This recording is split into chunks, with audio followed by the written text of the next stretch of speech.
ও হে হরিদাস পাল, দিলীপ ঘোষ, তোমারে বলতে চাই ওটা মুসলমানদের বাপের সম্পত্তি, বাপের সম্পত্তি, বাপের সম্পত্তি। যে মুসলিম সম্প্রদায়ের মানুষ, আমি প্রশ্ন করতে চাই, যারা বিজেপিতে জয়েন করলেন, একবারের জন্য আপনারা ভেবে দেখেছেন যে এই দলে 294টা আসনের একজনও মুসলমান প্রার্থী দেয়নি বিজেপি? কি ঠিক না বেঠে? একটাও প্রার্থী দিয়েছে? দেয়নি। গোটা ভারতবর্ষে একজনও বিজেপির মুসলিম সাংসদ নেই।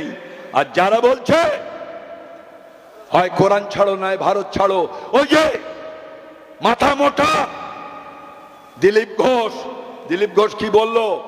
রেড রোডে অনেক দিন থেকে নামাজ পড়া হয় আমাদের বামফ্রন্টের আমলে। ও তো পার্মানেন্ট ভাবে দেয়া যায় না, অস্থায়ী ভাবে দীর্ঘদিন থেকে নামাজ পড়া হয়। কি বললো দিলীপ ঘোষ?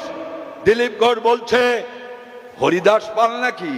হ্যাঁ, রাস্তা আটকে নামাজ পড়বে হরিদাস পাল?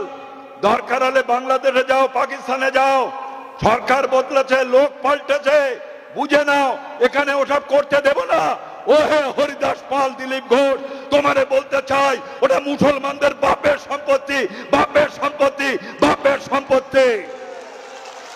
আপনারা কেউ জানেন কিনা আমি জানি না, হাইকোর্টে যান, অনেকে হাইকোর্টে যান, একেবারে হাইকোর্ট থেকে ফোর্ট উইলিয়াম পর্যন্ত, high court, Raj Bhavan, brigade parade ground থেকে শুরু করে ফোর্ট উইলিয়াম, ওয়াকাবের সম্পত্তি 2555 বিঘা সম্পত্তি ওয়াকাব, ওয়াকাব, ওয়াকাব। আর ওই সম্পত্তি লুট করতে চায় নরেন্দ্র মোদী। দিলীপ ঘোষের জানা দরকার, বিজেপি বন্ধু যদি আমার কেউ বক্তব্য শুনে থাকেন জেনে নিন, হ্যাঁ, হরিদাস পালেদেরই জমি।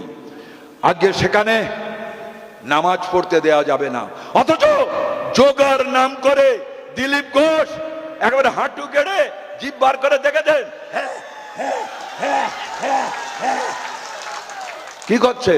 যোগ ব্যায়াম করছে, যোগ ব্যায়াম। বুড়ো বয়সে ভীমরতি ধরে যোগ ব্যায়াম করছে দিলীপ ঘোষ। সর্বনাশা শক্তি এসছে।